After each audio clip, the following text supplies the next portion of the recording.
What's going on, guys? JPP Duel here. Hope you guys are enjoying your weekend. And for today's matchup, we have an Adventure Pranks versus an Evil Twin, with my opponent playing Evil Twin going first. Now, yes, this is a Duelist Cup match, and before you guys ask, no, I'm not doing the points climb. It is just a waste of time, in my opinion, with no rewards attached to it. So I'm just doing this to get my dailies out and on with the gameplay.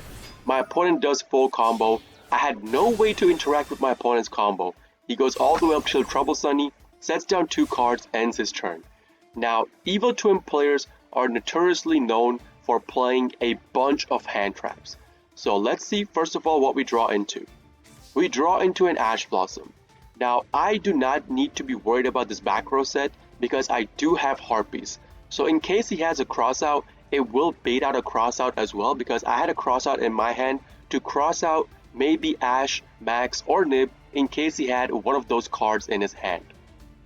So we start our turn off by activating Harpies, and it turned out the back row set were two Imperms, so that would have disrupted my combo completely, because if he negates my Doodle-Doo, I have to go into Plant. If he negates my Plant, that means my play is done. So that was really good for us. Now right here is something that my opponent did that I found actually right, and what I do in my games as well. You generally do not want to preemptively maxi your opponent.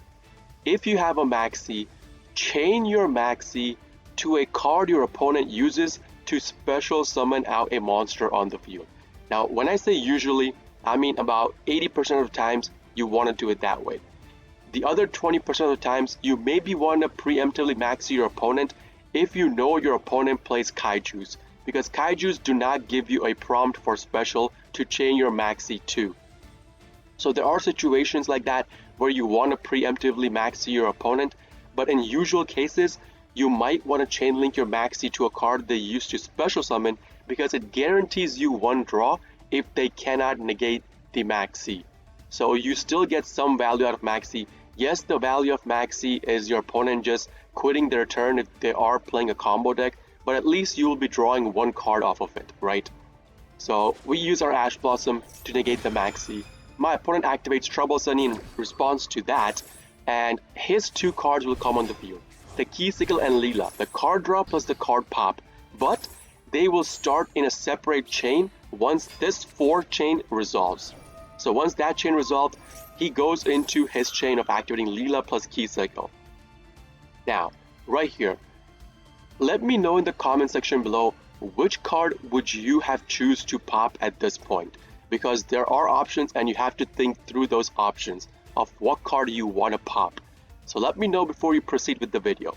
But I will go on with my explanation why I think the opponent should have popped the token rather than the Faithful Adventure. He used the Leela and popped my Faithful Adventure, not my token. So you guys have it right there. And I think this is really bad because in case your opponent had a Griffin in their hand, they could just special out the Griffin right at this point, and that means they have an Omni Negate on the field secure. So in this scenario, I would have rather popped my opponent's token than the Faithful Adventure, because that way, even if he puts a Griffin on the field from their hand, the Griffin Omni does not exist. That means you can hand trap your opponent later on with Nib or with something else like Ghost Bell or Ghost Ogre, because again, Evil Twins do run a lot of hand traps. So in this scenario, I think my opponent chose the wrong card to pop. But anyways, let's get on with the gameplay. I activate my Pranks, search for Roxy's. Then we normal out Dropsies and I go into my combo. I'm gonna fast forward my combo a little bit because you guys know how my combo goes for prank kids, so I don't want to bore you with the whole combo. Basically, go into Doodle-Doo and our opponent Effect Veilers are Doodle-Doo. At this point, I know I have to go into my Predaplant Verte Anaconda to put my Butler on the field, because my Doodle-Doo Surge got negated and I did not start with Pranks or Pandemonium in my hand. So with the Fansies, if you want to do it this way, usually you want to send Pranks to the graveyard if your Doodle-Doo Surge gets negated and you do not have Pandemonium in your hand, because that way you could still recycle cards at the end of your turn, because you will be ending up going through 2 Doodle-Doos to pull the Pranks from the graveyard into your hand. We get the Lamb-Seas, I go into my second copy of Doodle-Doo. I activate Lamb-Seas, burn him for 5, got my Roxy's on the field, activate Doodle-Doo, target the 2 cards, one of them being Pranks, so I could start my recycle, add them to my hand. We activate Pranks, get a token, and usually with the token and the Roxy's, you generally go into your Bow Wow because I had a Banish Fodder in my hand. And I could have gone into Bow Wow to banish this card and maybe draw into something more useful, but I did not do that. Because basically our Bow Wow will not be staying on the field. We will be going into Predator Plant anyways. So what I decided to do was I wanted to keep a combo starter card in my hand for my next turn. So in case with the Pranks recycle and the draw on my next turn, I do not draw into a combo starter card, I would have a combo starter card in my hand. Because even though I'm going to use my Predator Plant to go into Butler using Thunder Dragon Fusion, the Thunder Dragon Fusion activation on my next turn is ashable.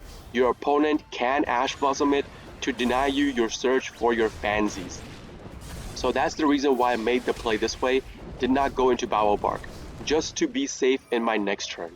So we go into Butler, we kill off his 2 cards on the field, activate Pranks, and I drew into a combo starter card anyways. So that whole theory went out the window, but it's better to play safe than sorry. Now, my opponent's turn, the reason why you do not put Butler on the field if you're not forced into it on your turn is because your opponent they have too many ways to negate the Butler. Imperm, you have Dark Ruler, any monster can negate it if your opponent has a way to negate it through a monster. And in this scenario, my opponent did have the Trouble Sunny's effect to take 1 card on the field and put it in the graveyard. Now mind you, this is not a card destruction effect, so your Bow Wow Bark activation cannot save you from this card's effect. So if you are playing DPE and you see your opponent activating this in their graveyard against a Evil Twin, a Trouble Sunny activation, and you have DPE on the field, chain your DPE and pop your DPE, because your opponent will be throwing your DPE to the graveyard, not through card destruction effect, mind you, so it will not be activatable from the graveyard. So then my opponent goes into Secret Password and he activates Forbidden Droplet. Forbidden Droplet means my Butler basically becomes a useless card on the field. I cannot use it to pop my opponent's card. And Secret Password ensures him a combo starter card. He searches for a Snitch, he's going to activate Snitch, search for a Leela, and then normal out the Leela to go into his combo afterwards. Again, I have no way of interacting with this combo. And once I see the Cavalry coming in, I know for a fact my opponent is taking the Zeus line. So it's going to be a 4 material Zeus. He's not going into his twin combo, he's going into a 4 material Zeus combo. So he goes into Zeus, and again, we know he's going to be activating Zeus at this point to send everything on the field to the graveyard. This is when it hit me. Usually, and when I say usually, I mean 95% of the Prank Kids player who play Prank Kids, they play DPE in their extra deck. They have the cards to go in DPE, but I'm the 5% who doesn't play DPE. You guys see my extra deck right here, I'm scrolling through it, no DPE. I do not play DPE in this deck's version because you can brick on those garnets quite often, and I don't like that. So we have our Butler's floating effect activation coming up because our Butler did get sent to the graveyard with our opponent's card effect. And what I decided to do, now this, on stream, this was a surprising thing that just hit me instantly. I was thinking, if I go into my next phase, if I normal out Dropsies, he's going to instantly Zeus me, take away my normal summon, and I won't be able to go into combo. Now granted, I do have outs to this. Dark Ruler no more, or Forbidden Droplet, or another card in my deck does out the Zeus, but the chances of drawing into it are pretty low. So I decided I'm gonna make him use his Zeus pop by baiting it out. So with the Butler's activation, I target the Predator Plant and put it on the field, which makes it so that I managed to bait out the second Zeus pop. Now keep in mind, we're not running DPE, so this Predator Plant on the field was basically just useless on the field aside from being a link 2 that allows me to go into a link 3 if I wanted to do it that way. Pretty much useless. So, like, I use the information that opponent think of how people run prank kids against them because I don't run those standard cards. So this allowed me to bait out my opponent's Zeus pop, so in my next turn, I could safely go into my combo. I don't have to worry about the Zeus pop hitting me anytime. He activates the Pot of Avarice, recycles 5, draws 2, sets down 1, that's okay with us. Turn change goes into my turn. I draw into a Call by the Grave. Now this Call by the Grave is pretty important in case my opponent ashes or maxes me on my turn, which is it right now. And the first thing I do is I activate the Thunder Dragon Fusion from the graveyard in case my opponent had Ash Blossom in his hand. Or this would let me know if he had any hand traps that he could have activated in response to this. Because currently, I have nothing on the field. So if this card's imperm, it's not activatable right now. So this would let me know if he had any hand traps in his hand. Turned out he did not have any. So we do that, we get Fansies, normal out Fansies, go into our combo. Now the reason why I'm going through Fansies is because I wanted to send a Pandemonium to the graveyard in case this card turned out to be impermanence. I did not have a copy of Pandemonium because if you guys remember, in turn 2, our Doodle-Doo search did get negated. So we had no Pandemonium. So with this, I want to send Pandemonium instantly before I do anything. So we activate Lampsies, Chain Block with our Doodle-Doo, and my opponent allows this to go through. Mind you, he did have something that he can activate, he's choosing not to activate it. We search for our second copy of Pandemonium. Yes, I run 2 copies, and you guys already know the reason why. We go into Nightmare, we bounce the Zeus. Like, at this point it got me thinking, what if he has nothing that he can activate?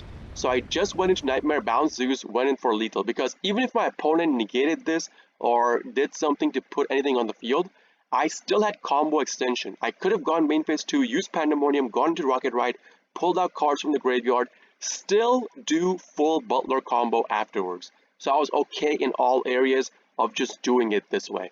And turns out my opponent did not have anything he could have activated, and I just killed him outright. That's going to be the end of the game, guys. If you guys do enjoy these kind of videos, please consider hitting the like button, subbing to my channel for more daily prank video uploads, and if you guys are interested in the live version of all of this, I do live stream on Twitch, twitch.tv/jpbduel. Link along with my schedule and a link to my Discord will be in the video description itself for you guys to check out. This is JPBduel signing off for today. I'll see you all in the next video. Peace!